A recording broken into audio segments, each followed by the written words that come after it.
Come along with me as I paint live wedding guest portraits at Four Oaks Manor. This is a really special little venue. As you can see, it has little walkways going all over the grounds. It feels like you're kind of tucked away in a forest. Little koi ponds and different spaces. This is where I had initially set up my station to paint. Believe it or not, just after this it started to drizzle, so we moved to another space. Sara and Tyler, the bride and groom, were so thoughtful and intentional about including little touches like these photos of their parents and grandparents.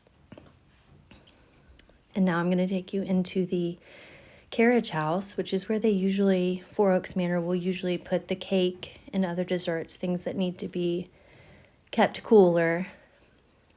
This is also a really nice space because they use it as a dance floor. You can see the DJ all set up and ready to go over there. They had a custom sticker vending machine and a little photo spot there. This is the historic home and all the mini reception spaces where they had dinner under the tent there. That is where I ended up moving to. This is me getting started on the bride and groom before guests arrive. And then I just had to stop and share with you the view of the reception space from my new painting spot. Here we have the first round of finished watercolor portraits. Drying here, getting ready to be packaged. So adorable. Yeah. It's so cute. Oh my gosh, it's so cute. I love it so much. It's always fun to hear guest reactions. I wish I had gotten more of those captured.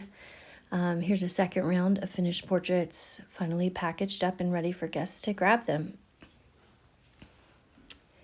I am home now in my home studio. This is a few days after the event. Here's a portrait that I had started while guests were leaving, doing the bride and groom send-off. So it was still wet, so I had to bring it home with me.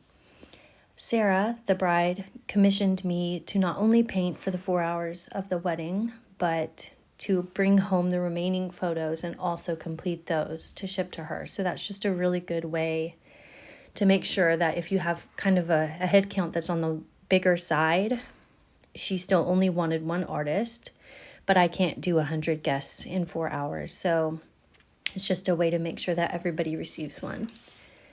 So now you're going to get to watch kind of just the process of an actual guest portrait being completed. I do start with a pencil sketch, as you can see. Some people may not do that. For me, it's worth the little bit of extra time to make sure that the form ends up looking like the actual person. I just like the way that it turns out better when I use a pencil first. It's really pretty quick though, and then it helps me. The painting process is much faster because I have the sketch there.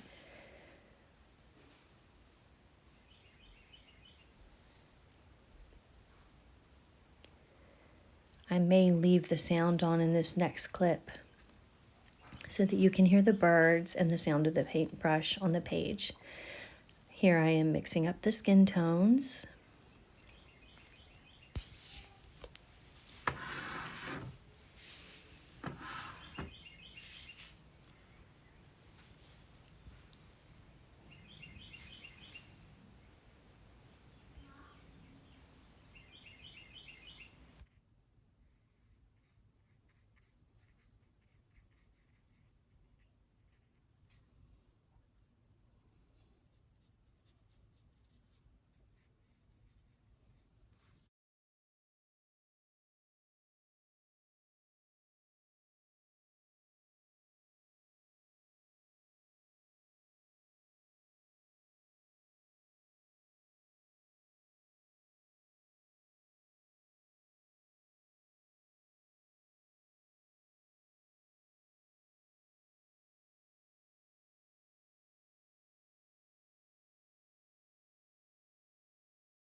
When you notice me reaching over to the right there, that is where my water cup is. So I am grabbing a little bit of clear water to dilute that dark gray that I had made.